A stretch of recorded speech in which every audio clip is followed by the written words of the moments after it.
अरुण उत बभ्रस्तु मङ्गलः ये चैमागं रुद्रा सहस्रो वेशागं हेड धीमहे सूर्योपसर्पतिनीलग्रीवो विलोहितः उदैनं गोपा अदृशन्नदृशन्नुदहार्यः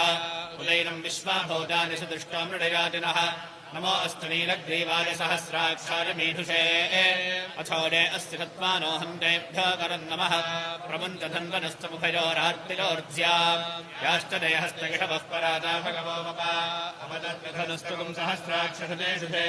ऋषेर्विशल्यानाम् मुखा शिवो नः सुमना भव विद्यन्धनः कपर्दिनो विशल्यो बाणवागम् उदा अनेशन्नस्येषव आभुरस्य ऋषङ्गथिः याते हेतर्मीढुष्टमहस्ते बभूवते धनुः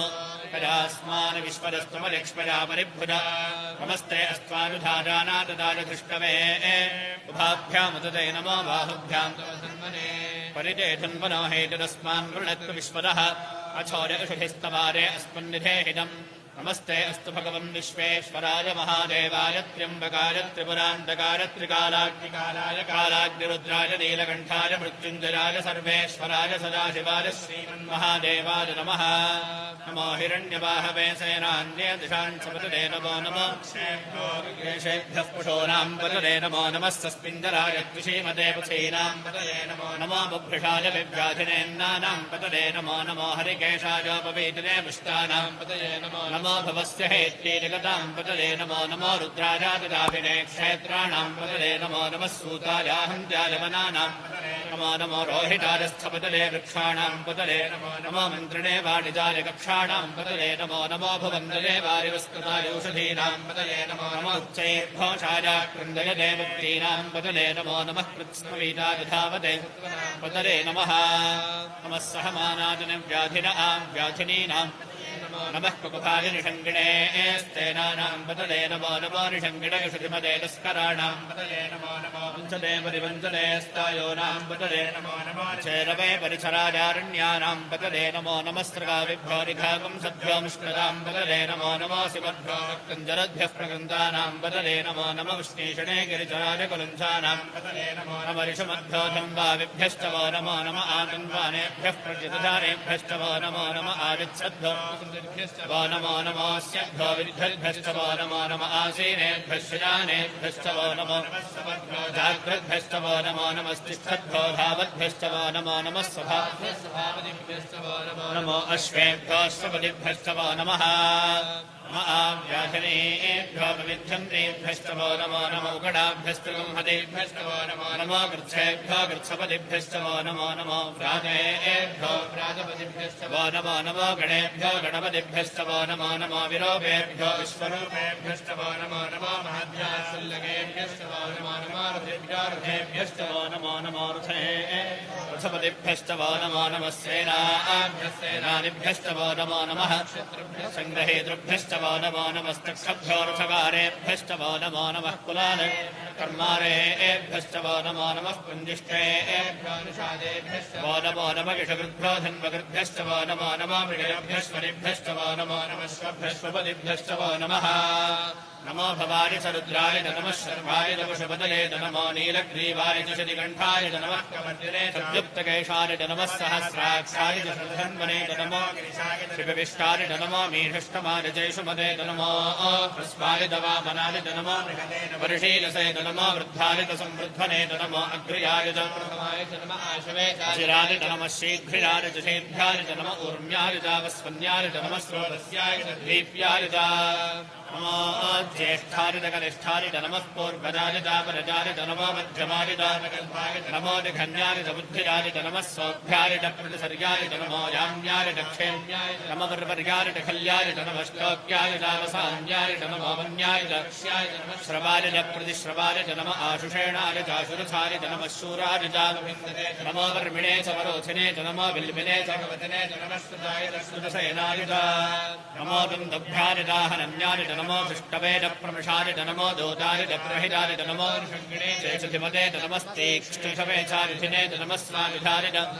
नमः श्रुत्याय वच्छाय नमः काट्याय नीत्याय नमः सूर्याय नमो नाद्याय वैशन्ताय नमः कोप्याय नमो वर्ष्याय नमो वेद्याय विद्युत्याय नमः दप्याय नमो वाक्याय रेष्म्याय नमो वास्तव्याय वास्तवाय नमः सोमाय च रुद्राय च नमस्ताम्राय च अरुणाय च नमः शङ्गाय च वशुपतले च नमो उग्राय च भीमाय च नमो अग्रे पठाय च दोरे पठाय च नमो हन्त्रे च हनीयते च नमो वृक्षेभ्यो हरिकेशेभ्यो नमस्काराय च नमः शम्भवे च नमः शङ्कराय च मरेस्कराय च नमः शिवाय च शिवतराय च नमस्तीर्थ्याय च तोल्याय च नमः पार्याय च वार्याय च नमः प्रतरणाय चोत्तरणाय च नमः आकार्याय च आलाद्याय च नमः शिष्याय च भेन्याय च नमः शिवत्याय च प्रवाह्याय च नमः हिरण्याय च प्रबध्याय च नमः कौशलाय च क्षरणाय च नमः प्रवर्धने च नमो गोष्ठ्याय च ऋष्याय च नमः स्तव्याय च एह्याय च नमः काट्याय च गह्वरेष्ठाय च नमो अप्रदय्याय च निवेश्याय च नमः पागुंसव्याय च रणस्याय च नमः शिष्याय च हरित्याय च नमो लोप्याय च लोप्याय च नमः ऊर्व्याय च सूर्याय च नमः पर्ण्याय च वर्णषद्याय च नमोपगरमाणाय च भिक्षते च नमः आख्यदते च प्रक्षिदते च नमो मध्यदेभ्यो नमो विक्षेणकेभ्यो नमो विचिन्वत्येभ्यो नमः आनुरहतेभ्यो नमः आमीलत्येभ्यः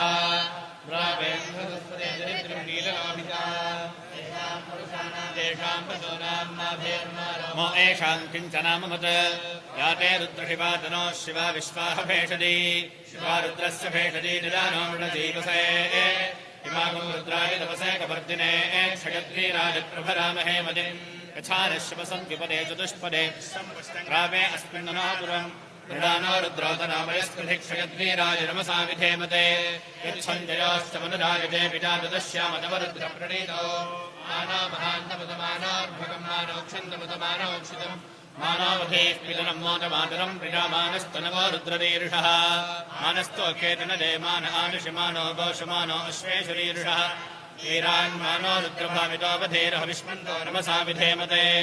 आरात्ते गोब्धवदपोर्षघ्रे क्षयद्वीराजम् नमस्मेते अस्तो रक्षाचनाधिदेवद्रोर्विधाचनशर्म यच्छद्विवरः स्तु हि शूलङ्गत्वसरीयवानम् मृगन्नभीपमुपहत्यमुग्रम् निमबन्धु सेनाः परिणो रुद्रस्य हेतुर्वृणत्वपरिद्वेषस्य धर्मतिरघायोः अवस्थिरामघवद्भ्यस्तनुष्वमेढ्भस्तोकागतनजानमृडया मीढुष्टपशिपदमशिवो नः सुमना भव परमे वृक्षायुधन्निधाय कर्तिम् वसान आचरविनागम् बिभ्रदागहि विघ्नविनाहित नमस्ते अस्तु भगवः यास्ते सहस्रगो हेतयान्यमस्मन्निवबन्धुदाः सहस्राणि सहस्रधा बाहुवोस्तव हेतरः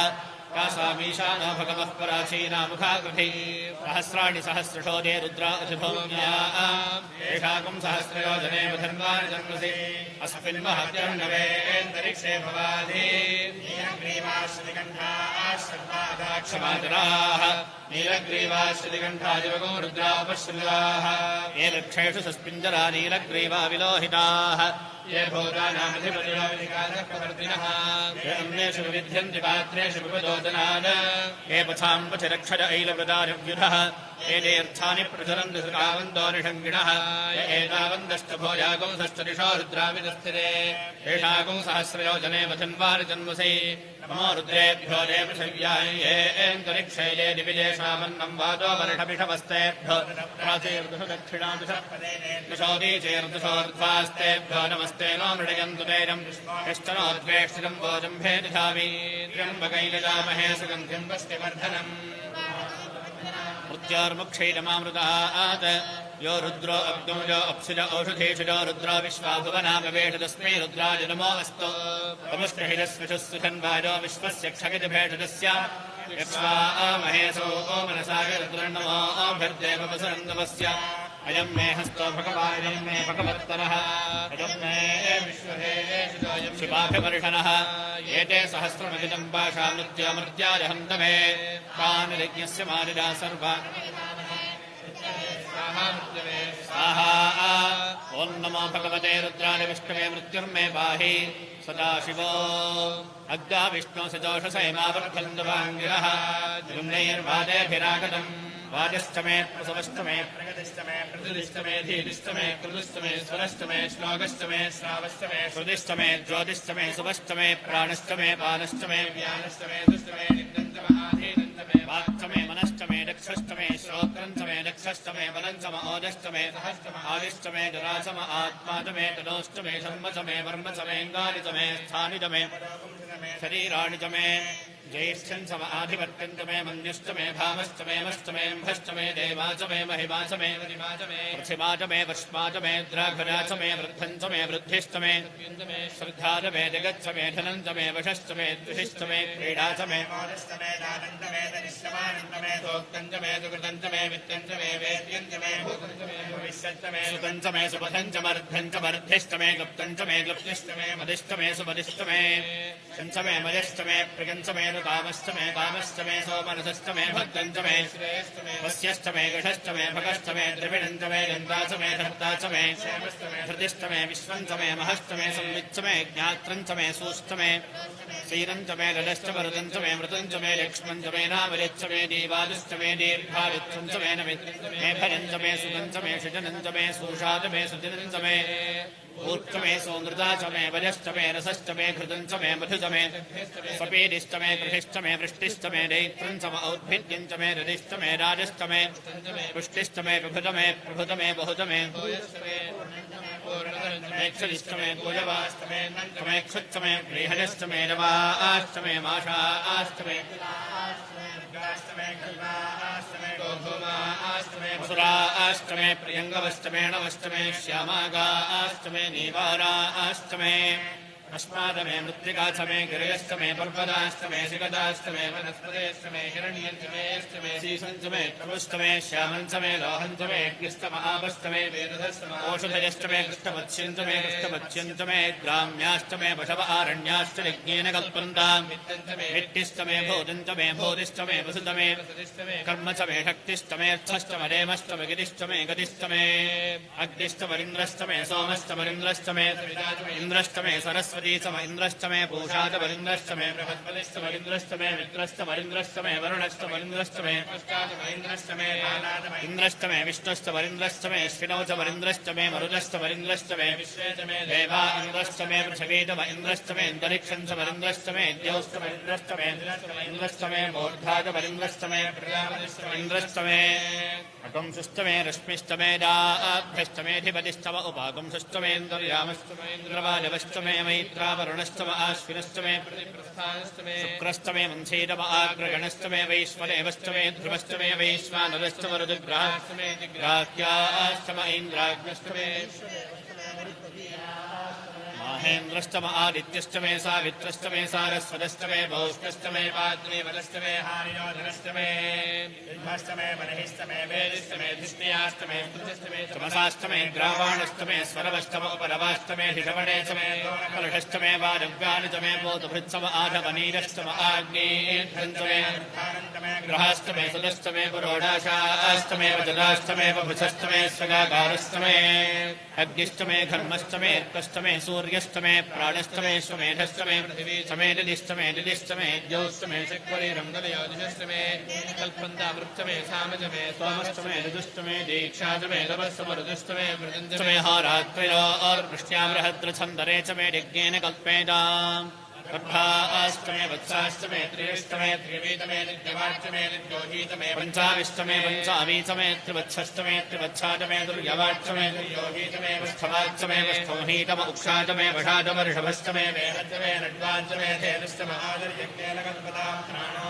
कल्पताम् बाणो यज्ञेन कल्पताम् व्यानो यज्ञेन कल्पताम् चक्षुर्यज्ञेन कल्पताम् श्रोत्रियज्ञेन कल्पताम् मनो यज्ञेन कल्पताम् वाग्यज्ञेन कल्पताम् आत्मा यज्ञेन कल्पताम् यज्ञो यज्ञेन एकादश मे तिस्रश्च मे पञ्चदश मे सप्तदश मे नवदश मे एकादश च मे त्रयोदश च मे पञ्चदश च मे सप्तदश च मे नवदश च मे विंशतिश्च मे त्रयोविंशतिश्च मे पञ्चविंशतिश्च मे सप्तविंशतिश्च मे नवविंशतिश्च मे एकत्रिंशच्च मे त्रिगस्त्रिंशच्च मे चतुस्रश्च मे अष्टौ च मे द्वादश च मे षोडश च मे विंशतिश्च मे चतुर्विंशतिश्च मे अष्टाविंशतिश्च मे द्वात्रिंशच्च मे षट्त्रिंशच्च मे चत्वारिंशच्च मे चतुश्चत्वारिंशच्च मे अष्टाचत्वारिंशच्च मे वाजश्च प्रसवश्च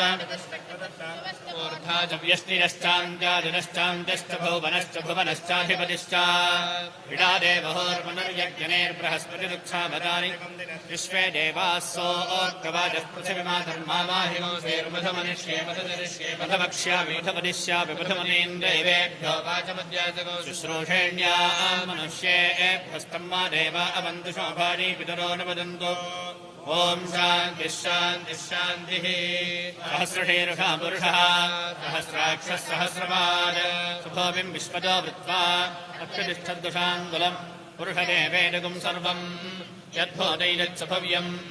उदामृतत्वस्येषानः यदन्नेनातिरोहति एतावानस्य महिमा अदोऽध्यायागश्च पूरुषः पादोऽस्य विश्वाभूतानि त्रिपादस्यामृतम् दिवि त्रिपादोद्भवति पुरुषः पादोऽस्येह भवात्पुरः ततो विश्वम् व्यक्रामत् शासनानिशने अभि तस्माद्विराटजायत विराजो अधिपूरुषः सुजातो अत्यरिच्यत पश्चाद्भो विमुथो पुरः यत्पुरुषेण हविषा देवादिज्ञमतन्वद वसन्तो अस्यासीदाच्यम् सप्तास्यासन् परिधिरः त्रिसप्तसविधः कृताः देवादिज्ञम् तन्वानाः अबद्धन् पुरुषम् पुषम् तैर्यज्ञम् बर्हिषि प्रोक्षन् पुरुषम् जातमग्रतः तेन देवा अनिजन्त साध्यार्षयश्चरे तस्माद्यज्ञात् सर्वहुतः संहृतम् वृषदाज्यम् अशोकष्टाकश्चक्रेवारव्यान् आरण्यान् ग्राम्याश्चरे तस्माद्यज्ञात् सर्वहुतः ऋजः सामार्यज्ञिरे तस्मात् यजस्तस्मादजायत तस्मादिश्वा अजायन्त ये केचोभयानुतः गावोहजज्ञिरे तस्माज्जाता अजावयः यत्पुरुषम् यदधुः यथा विकल्पयन् मुखम् किमस्य गौ बाहु कावोरोपादावुच्येते ब्राह्मणोऽस्य मुखमासीत् बाहोराजन्यः कृतः शूद्रो अजायत चन्द्रमा मनसो जातः चक्षोः सूर्यो अजायत मुखादिन्द्रश्चाग्निश्च प्राणाद्वायुरजायत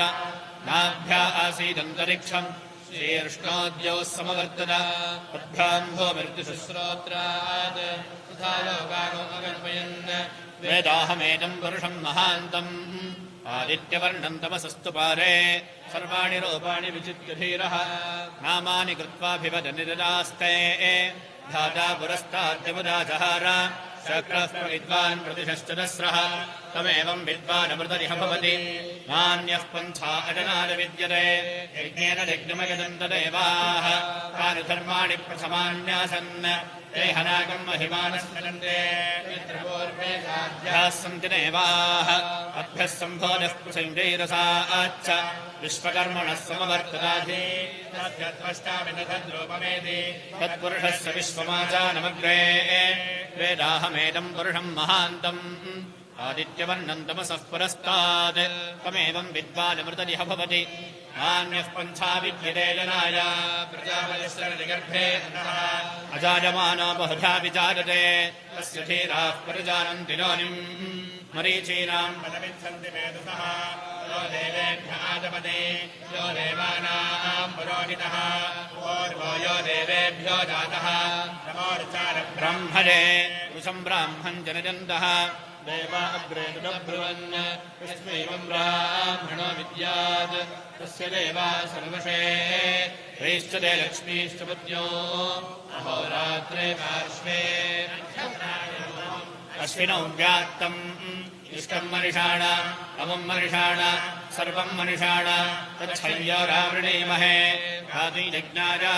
घातुयज्ञवदने दैवीर्भक्तिरन्तुनः सत्यर्वाभिषेभ्यः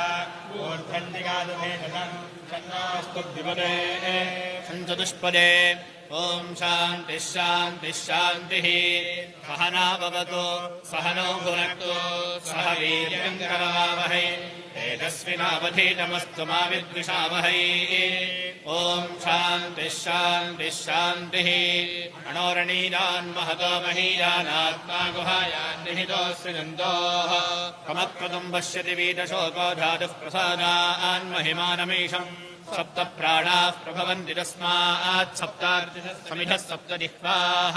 सप्त इमे लोकालेषु चरन्ति प्राणा गुहाशयान्निहिताः सप्त सप्त अधः समुद्रा गिरश्च सर्वेऽस्माच्छन्दन्ते सिन्धवः सर्वरूपाः अधश्च विश्वा ओषधयो रसाच्चलेनैष भोजस्तिष्ठत्यन्तरात्मा ब्रह्मा देवानाम् पदवीः कवीनाम् ऋषर्विप्राणाम् मृगाणाम् श्येनो गृध्राणागस्वधिर्वरानागुं सामः पवित्रमत्येतिरेभन् अजामेकान् लोहितशुक्लकृष्णाम् बह्वीम् प्रजाम् जनयन्ती गुंसरोपाम् अजोह्येको जुषमाणो नृषे तेजः आत्येनाम् भुक्तभोगामुजोऽन्यः एति सदतिथिर्दुरोणसद मृषद्वरसदृतसद्योपसदब्जा गोचारुजा अद्रिजारुतम् बृहद् घृतम् विविक्षिरे घृतमस्सिरोर्घृते घृतमुपस्य धामा अनुष्वधमावहमादिजस्व स्वाहा कृतम् हव्यम् समुद्रादोर्विर्मधुमागुम् उदारुतुपागुम् सुनासममृतत्वमानट घृतस्य नाम गुह्यङ्गिरस्ति दिक्वादेवानाममृतस्य नाभिः वयन्नाम प्रब्रवामा घृतेनास्मिन् यज्ञे धारयामा नमोभिः मम ब्रह्मा शृण्वच्छस्य मानन्द शृङ्गोपवीत् गौरदेदत चत्वारि शृङ्गात्रयो अस्य पादाद्वे शीर्षे सप्तहस्तादो अस्य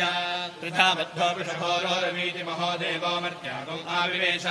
त्रिधाहितम् पणिभिर्गुह्यमानङ्गमिदेवासो घृतमन्वविन्दन् इन्द्रदेकगुम् सूर्यदेकम् जदानवेनादेकग्स्वधजानिष्टदक्षुः यो देवानाम् प्रथमम् पुरस्ताद्विश्वाधियो रुद्रो महर्षिः स नो देवः शुभया स्मृत्याः संयुनक्तो यस्मात् परन्नापरमस्ति किञ्चिद्यस्मान्नाणीयो नध्यायोऽस्ति कश्चिदेनेदम् पूर्णम् पुरुषेण सर्वम् न कर्मणा न प्रजया धनेन त्यागेनैके अमृतत्वमानुषुः परेण नाकन्निहितम् गुहायाम् बिभ्राजले तद्यदिलो विशन्ति वेदान्तविज्ञानसुनिश्चितार्थाः सन्न्यासयोगाद्यते शुद्धसत्त्वाः ते ब्रह्मलोके दुपरान्तकाले परामृतात् परिमुच्यन्ते सर्वे विभागम् परमेश्वभूतम् यत्पुण्डरीकम् पुरमध्यसग्रस्थम् तत्रापि दक्रम् गगनम् विशोकस्तस्मिन् यदन्तस्तदुपासितव्यम् यो वेदादो स्वरः प्रोक्तो वेदान्येन प्रतिष्ठितः तत्र प्रकृतिरेण शिरः परः स महेश्वरः सहस्रशीर्षम् देवम् विश्वाक्षम् विश्वशम्भुवम् विश्वन्नारायणम् देवमक्षरम् परमम् पदम् विश्वतः परमान्नित्यम् विश्वन्नारायणगो हरिम् विश्वमेवेदम् पुरुषस्तद्विश्वमुपजीवति पदिम् विश्वस्यात्मेश्वरगम् शाश्वतगम् शिवमच्युतम् नारायणम् महाज्ञेयम् विश्वात्मानम् परायणम् नारायणपरो ज्योतिरात्मा नारायणः परः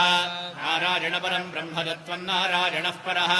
नारायणपरोऽध्याताध्यानम् नारायणः परः यच्च किञ्चिज्जगत्सर्वम् दृश्यते श्रूयतेऽपि वा अन्तर्बहिश्चरत्सर्वम् व्याप्य नारायणस्थितः अनन्तमव्ययम् कविकम् समुद्रेन्द्रम् विश्वशम्भुवम् पद्मकोशप्रतीकाशकम् हृदयम् चाप्यधोमुखम् अधोनिश्चापितश्चान्तेनाभ्यामुपरितिष्ठति गानमालाकुलम् भाति विश्वस्यायतनम् महत् सन्ततकम् शिलाभिस्थलम् वद्याकोशसन्निभम् तस्यान्ते सुचिरकम् सूक्ष्मम् तस्मिन् सर्वम् प्रतिष्ठितम् तस्य मध्ये महानग्निर्विश्वाच्यर्विश्वतोमुखः सोऽग्रभग्विपरम् तिष्ठन्नाहारवदरः कविः तिर्यकोर्ध्वमधः शानीरश्वयस्तस्य सन्तता सन्तापगति स्वन्देहमापादितनमस्तकः तस्य मध्ये वह्निशिखाणीयोऽध्वाव्यवस्थितः नीरतोदितमध्यस्थाद्विद्युल्लेखे प्रभास्वरा निवारशोकवत्तन्वी पीताभास्पत्यणोपमा तस्याः शिखाया मध्ये परमा आत्मा व्यवस्थितः स ब्रह्म स शिवः सह निश्चेन्द्रस्तोऽक्षरः परमस्वराट्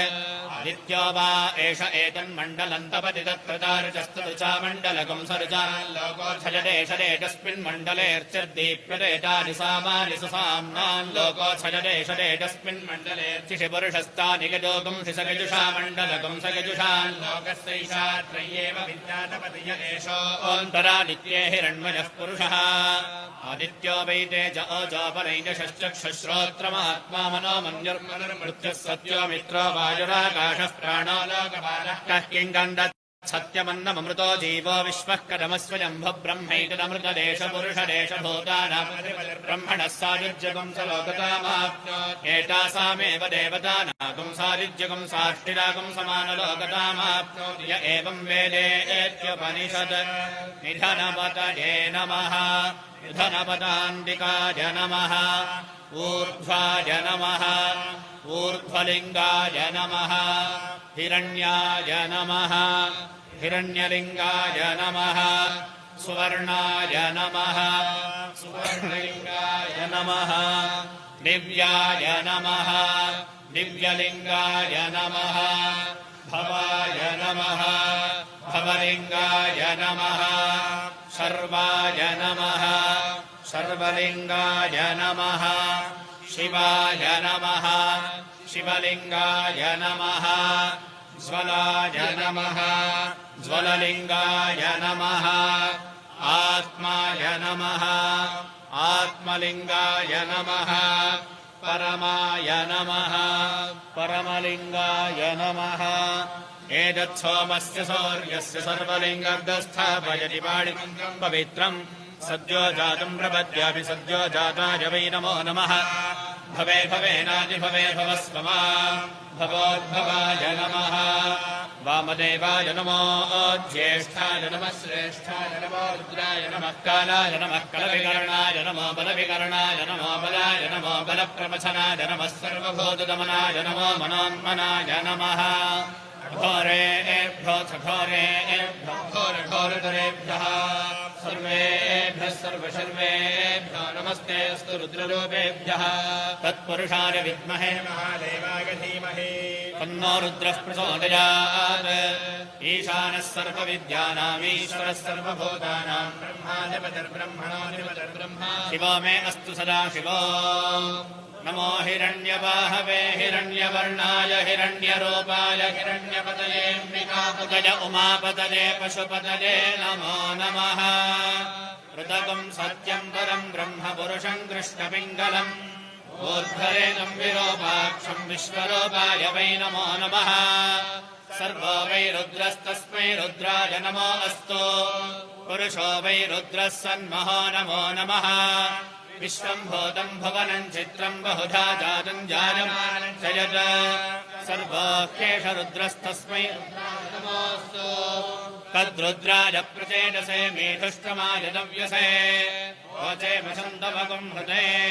सर्वोऽह्येष रुद्रस्तस्मै रुद्राय नमोऽस्तु यस्य वैकम् गत्यग्निहोत्र हवणी भवति प्रत्येव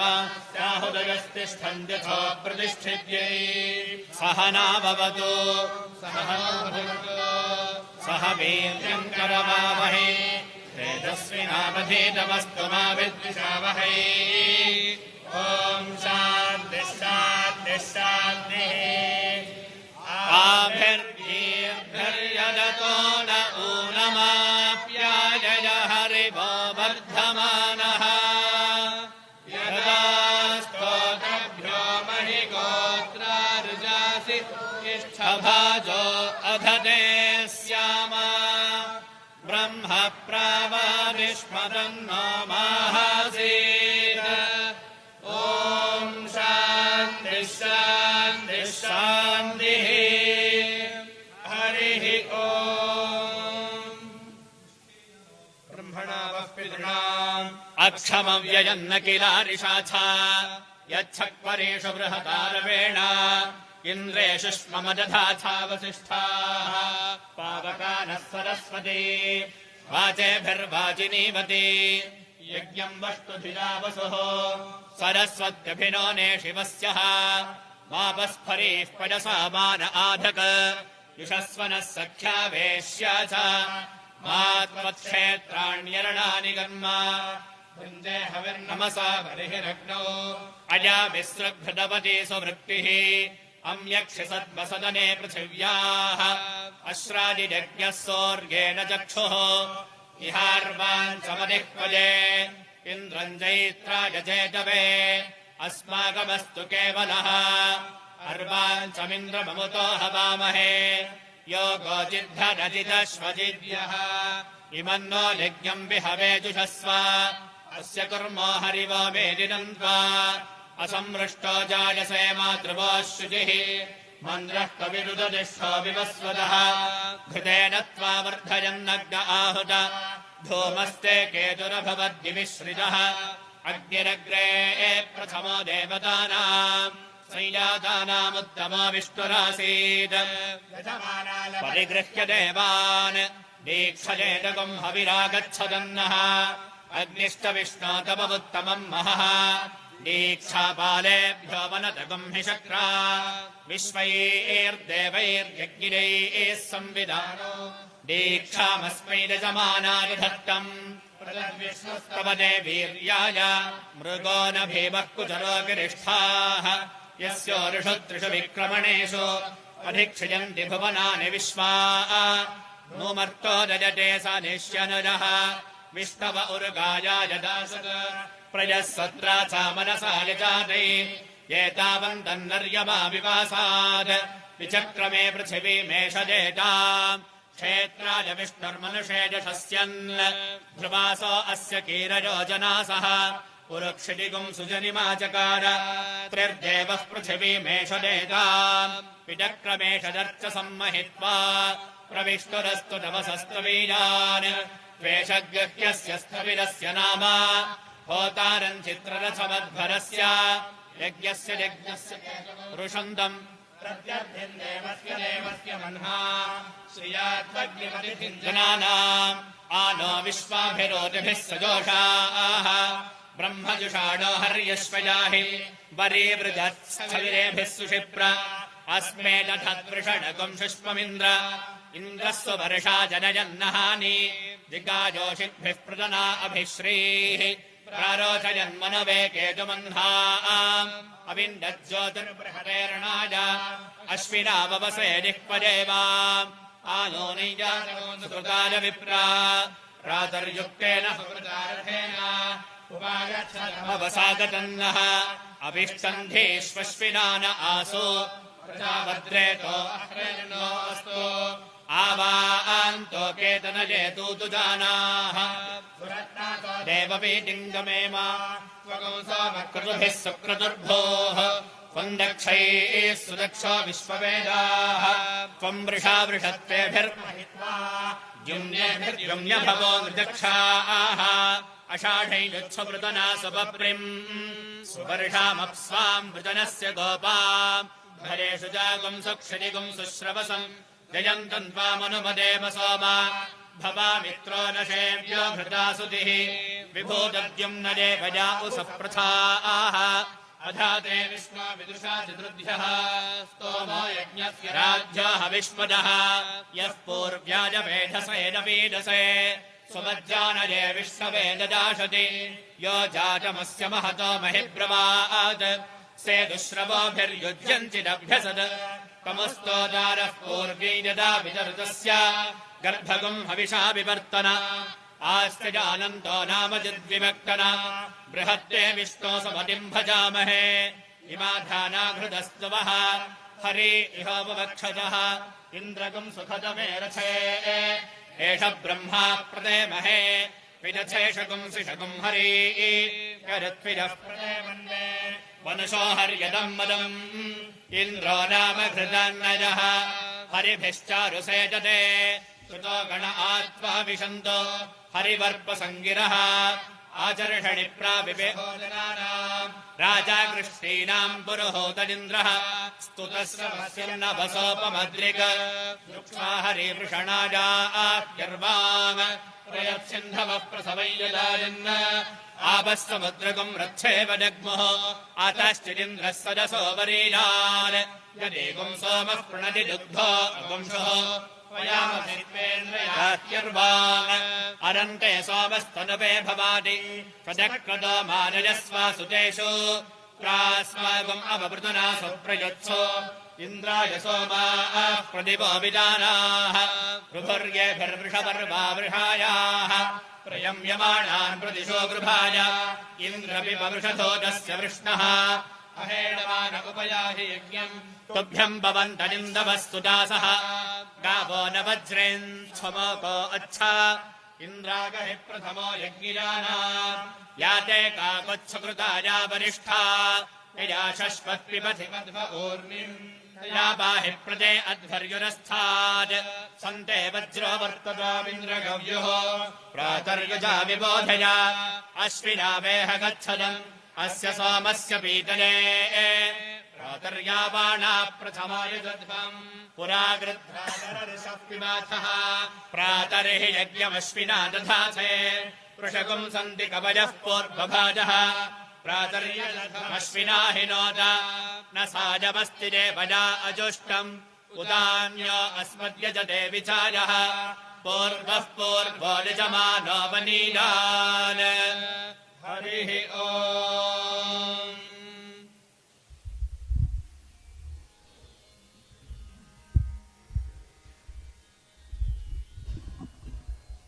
शिव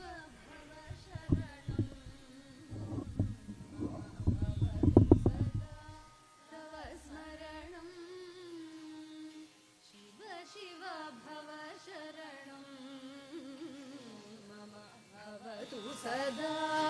तव स्मरणं शिव शिव भव शरणं मम भवतु सदा तव स्मरणं शिव शिव भव शरणं मम भवतु सदा तव स्मरणं गंगाधर चंद्रचूड जगन्मंगल सर्वलोकनीड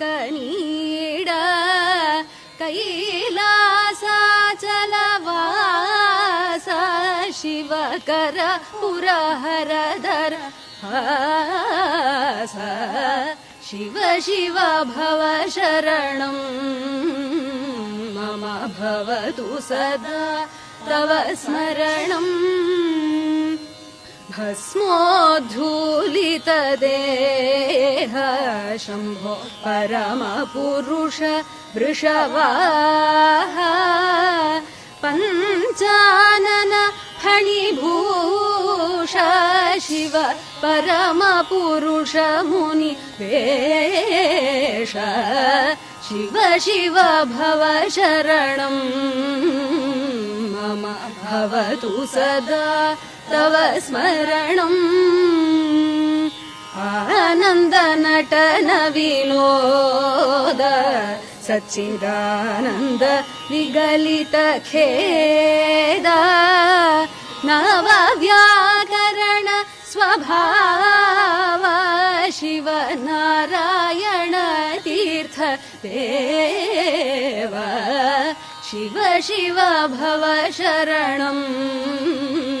मम भवतु सदा तव स्मरणं मम भवतु सदा तव स्मरणम्